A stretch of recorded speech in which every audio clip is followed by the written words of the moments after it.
Welcome to an out-of-the-box overview video. Today I am going to be looking at Cyber Memories. Cyber Memories is a solo RPG game set in the future in a cyberpunk world. It's currently on Kickstarter. I'll put a link below. I've been provided with these files in order to make a video. This is a follow-up to the excellent Cursed Hunter, which was another solo RPG but set in a fantasy world. I really like this game. This game is really smooth, it's really immersive. I've been playing it and really enjoying it. So let's have a bit of an overview and see how it goes.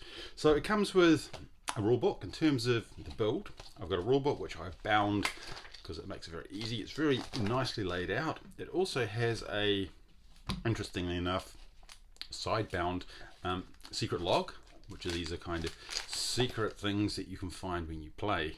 The game itself is set in a future world, and it is mapped out into zones, and it's pretty much open world. The game has two sets of currency. It has time units, and when your 24 time units have run out, that is game over. So in this game you are an augmented person, you've got cyber enhancements, and you have a malware virus in your brain. And the aim of the game is to recover enough memory to stabilize the malware that is eating into your personality.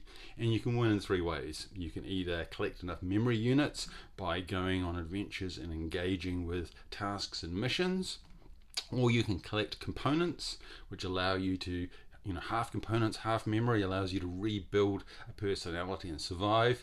Or if you just go with components and get enough credits, you can buy a new personality off the web and wipe the malware away and start again.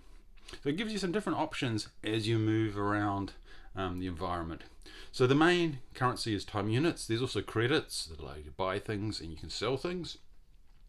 But the time units are important because they drive what you do in the world and really free up the action space. So there's a whole lot of things that don't take up any time units. You can go to the market, you can engage with missions, you can engage with different environments in the cities that you're in. But as soon as you want to do something like move to a city or actually actively push the adventure forward, that's going to cost you a time unit. I'm going to start with the player sheet. I've laminated mine. You could do it with a pen, so I've got a starty pen. So on your play sheet, you've got your time units. I'm in midway for another game because I thought it'd be more interesting to show you a game in action rather than right from the beginning. So things have happened. Your life stats are a thing called vitality. I've got 4, so that's not great. You start with 6. You have a thing called aura, which allows you to do rerolls. So I'm in a bit of a problem there because I've got no rerolls. There's also a concept called energy. So when you play the game, you go up against tests and you roll dice. A 5 or a 6 typically is a success, and you have to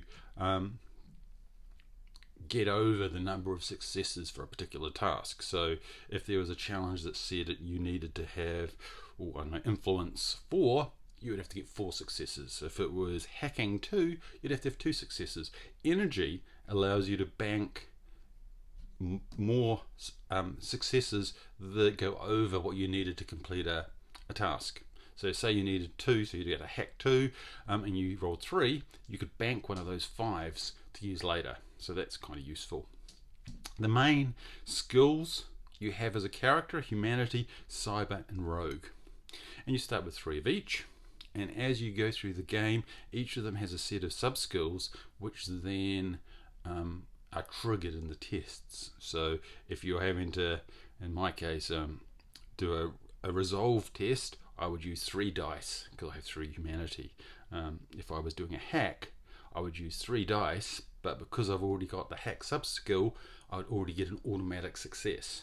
And so as you get more bits of memory, you can augment how your character grows, so there's kind of leveling up.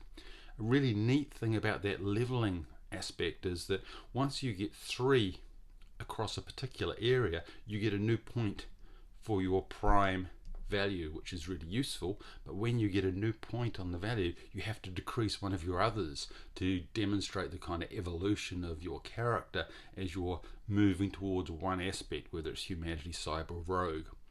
So say I got 2 more in my presence, I'd have 3 in here, I'd get a +1 so that my humanity would go to 4, and then I'd have to decide, do I want my cyber to go to 2 or my rogue to go to 2. So there's lots of neat choices and different kind of builds you could build of your character as you run through this multiple times. So you've got sub skills. Now you've got your credits at the top. I've been spending credits. I haven't collected any components yet. So components and memory are the win conditions. And there's equipment you can find or buy. So I've bought a neuroblade, so I get a +1 on combat, and you can get defense shields, and there's also other one-off, so edibles are kind of single-use things that you can use to give you bonuses. The game is driven, success in the different scenarios are driven by missions or encounters, and often those missions require you to collect information, maybe intel or tech, or maybe engage with a cyber gang, and each time you engage you'll pick up keywords by completing missions, and those go in here in your keys, and when you get enough to fulfill a requirement, you can resolve that and you get some kind of reward. And so you go on these kind of scenarios, collect keywords. When you have enough keywords, you can go back and complete a mission that then gets you credits, or maybe unlocks a bit more memory, which then pushes the story on.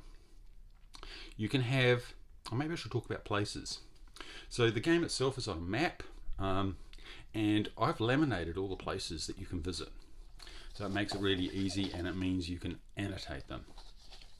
And so if we look at this one that I'm currently at, when you arrive at a new place, you roll the number of dice that you have humanity.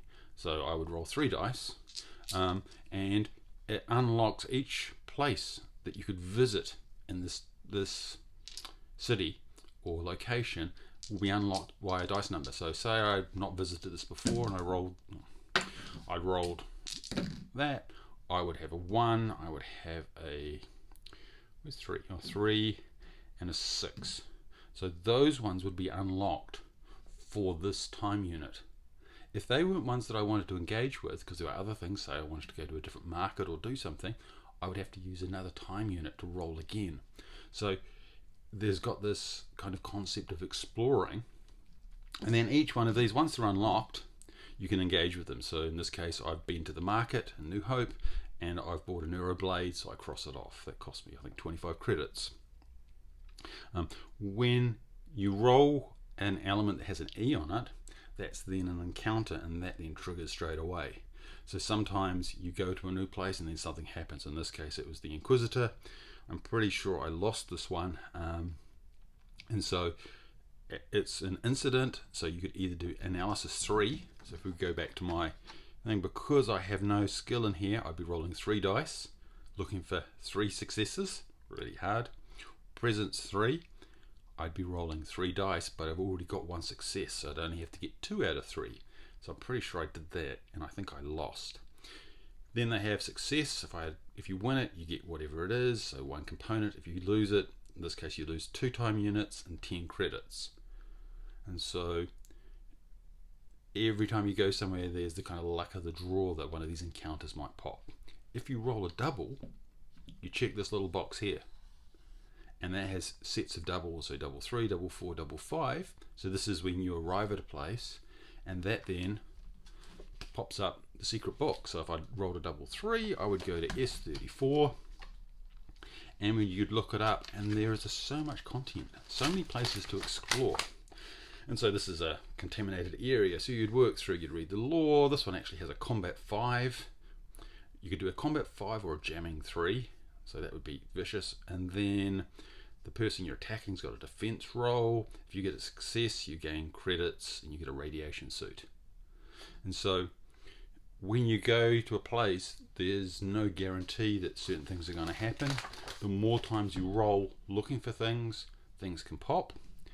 When you complete something, like in this case I've completed the spiral, I did an investigation 2, and I collected lights as a keyword and I got a new memory unit, you cross it off. So you can't do it again. So if I ever go back to New Hope, so it kind of forces you to move around the map, because as you're at an environment, you're doing activities, crossing things off, and then when that place is done, you need to move on to the next one to then explore that. Many of the locations, particularly the main cities, have got terminals where you can pick up missions. And so you write your missions down. You can have 6 active missions, and active missions give you, again, a way of progressing the story, improving your character, gaining credits. So this one here, I'm actually going to do that in a minute. Why don't we do that right now? Okay, so this is where I am at the moment. So we started in, I should talk about movement. Movement along the map, again, time units or credits. If you drive by roads or train, it costs you 5 credits, doesn't cost you any time, so that's fast. If you go maritime, so you're going from port to port, that's going to cost you 10 credits and 1 time unit. If you take a trail, which is away from a city, it's going to cost you 1 time unit, 1d6 credits. And if you roll a 6, there's a table for trail events, so basically a random encounter.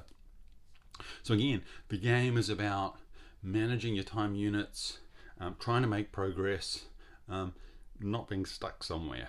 And you've only got 24, and they go quite quickly, particularly if you want to travel. So, like I said, I've started a game. I did some stuff in Ultima. I've moved to New Hope. I did some stuff there, and where I've got to is I've gone to the terminal, and I've taken a mission. So mission 3, dead weight. I need to escort a high-value shipment of biomeds to Kahoi, because I wanted to get somewhere else, and this seemed like a good way of doing it. And so when we pick up a mission, it tells me I have to go to S6. So we'd look up in our secret book, secret logs, and we go to S6. And S6 has a whole lot of aspects, and then there's an incident, and you could either use survival 2 or analysis 3. So I'm pretty sure when I did it, I did survival, I rolled it, and I completed that one. I'm just going to get you up to speed. And then there's success and failure. So when you success, you get a 44. I'm pretty sure that's where I am. Indeed it is. So we look at 44, and I've run into a suspicious figure. He's trying to stop me. So we'll go straight into combat. And so this is a good place to start, because then you get to see how combat works. So it's a combat 4. So when you do, I guess I should talk a little bit the difference between challenges and combat. When you do challenges, you have to do it within one roll. So you roll your dice. If you get the number of successes, if you don't get enough, you can use your re-rolls and see, and you either succeed or fail. When you do combat, the format is the same, but you don't fail through the first time. You just lose 1 vitality, and then you keep on rolling, accumulating successes until you hit that threshold. So I'm going to need to have, it's a combat 4, so I need to make 4 successes. If they get a 6, they can cancel the advantage of my equipment for the rest of the fight, so that's like a critical hit. They have a defense 1, so it means that every time I roll, if I get a 6, it gets removed, and we don't worry about the successes or the lose. We'll see how we go. Hopefully I'm not going to die. So I've got a neural blade, it gives me a +1. You fight with your rogue skill, so I'm rolling 3 dice because I've got 3 rogue. I haven't actually upgraded my combat. I just put the +1 there to remind me I've got my weapon. Round 1, let's go. Ooh, that's not great, because I get a 2 and a 3. I've got no aura, and my 6 gets knocked out by the defense field, so I have to lose a vitality. Well, you might get to see me see what happens when you die. It isn't the end of the game. I haven't died yet, so that'll be interesting. I have to look it up. Anyway, next round. Oh, that's much better. So I get a 5. So I have done 1 hit, which I'll stick that. I might just stick that down here. And I think I only lose. I'm a quick look at the combat. I think I only lose vitality if it all goes horribly wrong. It's always good to... The neat thing about this is that the rules are really well laid out. It makes it very easy to find what you need. It's got an index, which is also handy. I'm just going to go to the combat one. If you reach quiet success, you win. If you're not...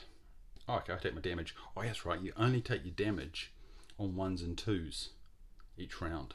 I forgot about that. So I'll take 1 damage from that one. I think I got a 1 last round as well. So I'm down to 2 vitality, which isn't great. But I got 1 hit. And I've got 1 for my weapon, so that's 2. So I've only got to do 2 more hits and I will win this combat. There we go. Oh, this is an awesome roll. Oh, that was a 6. So they gets knocked off because of the shield. I get 2 hits. It's a 5. I don't take any damage. So I had 1 from the previous roll. I've got my neural blade. That gets me my 4 hits. Now we're into unknown territory. So I gain a status belt. Oh, that's pretty cool. So that's a defense, I do believe. So I'll stick that in my defense.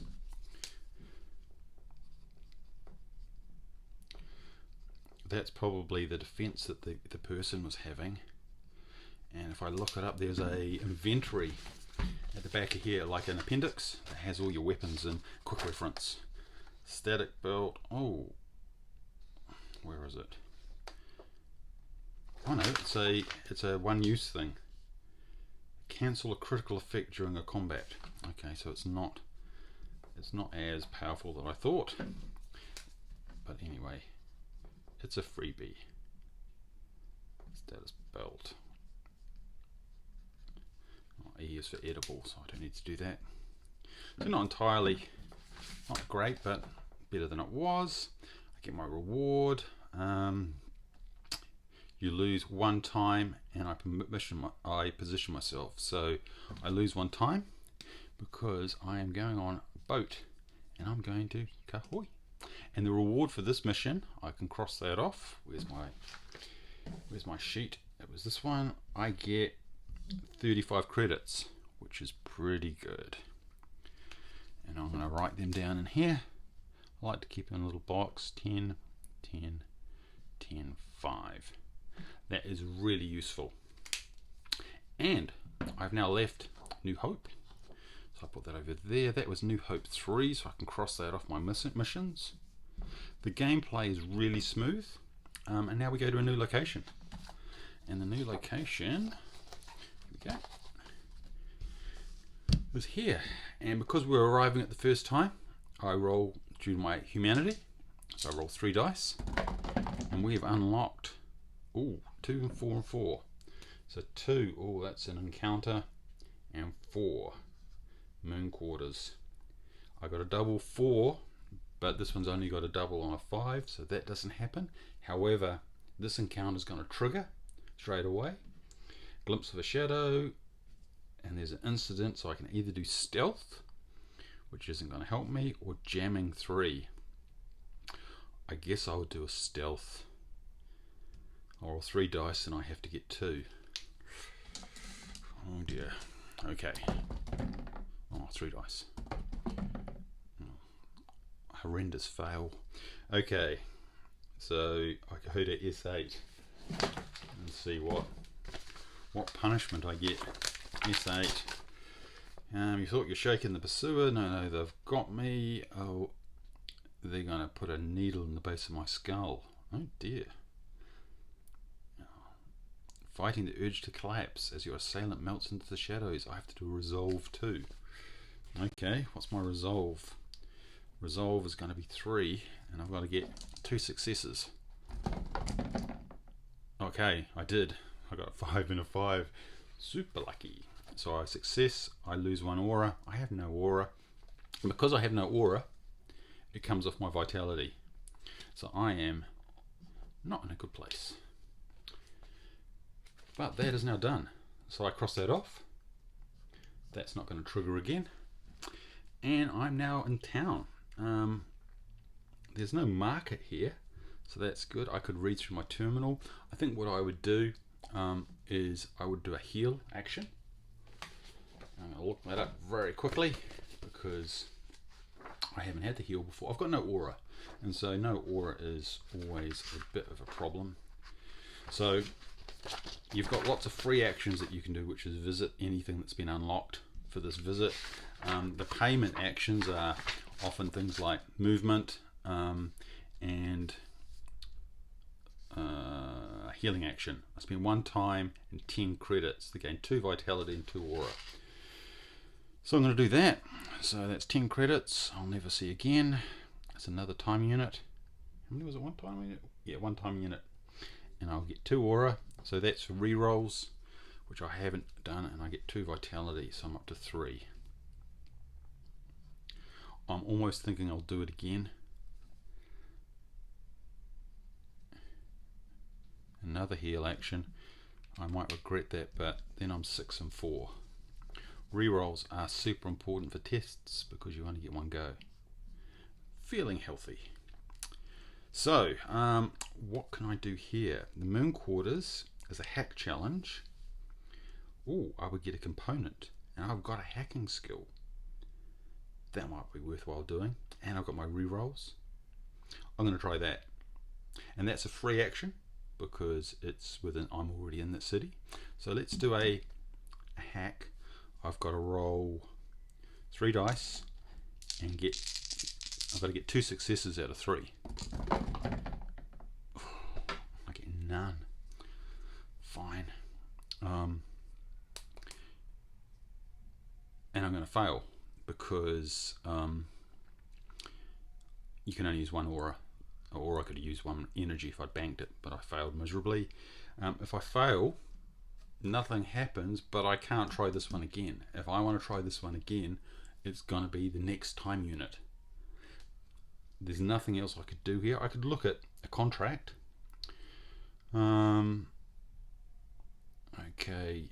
Oh, find the alleys. So this contract here says you've got to find alleys, then you've got to go to S9, and then you get a reward if you complete it. Maybe I'll spend another time and do a bit more exploring. So I get to roll another 3 dice because of my humanity. Let's see what we get now. Oh, 4s again. So I've already got 4s, which is useless. So I've unlocked 6. But because I'm in a new time unit, I can try the Moon Quarters again. And I'm going to do that again. So let's roll my 3, and I've got to get 2 successes. So I've got 1. I'm going to use an aura to do my reroll. And you get a 6. Whee! Okay, so that's because I've got a hack sub skill. That gets me my 3. I gain tech as a keyword, and I get, importantly, 1 component. So that's useful for the win condition. That gets crossed off. Can't do that one again. And so that's good progress. Because if you look at some of these missions, none of these ones require tech. What I do is I star them when I've been places, because then I can pull these back and think, well, oh, here's one. So one of the ones that I've taken on board too, when I was at Ultima, requires gang, intel and tech. So I'm a third of the way there. When you have something like this, you have to go back, unless it's an escort mission, or it explicitly says you have to go back to the place on the map to claim your reward to complete the mission, which of course takes more time, and that's your clock for the game. I'm going to stop now because I think you've got a relatively good overview of the game. Really immersive, open world.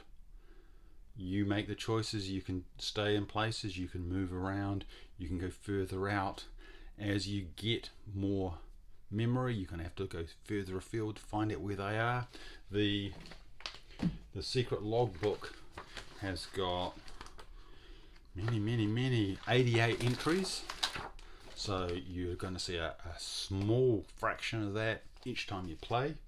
The game itself is a much smoothed out version than what was in the Cursed Hunter, the previous game by this designer. I really like it. I hope you found that useful. Don't forget to subscribe and like.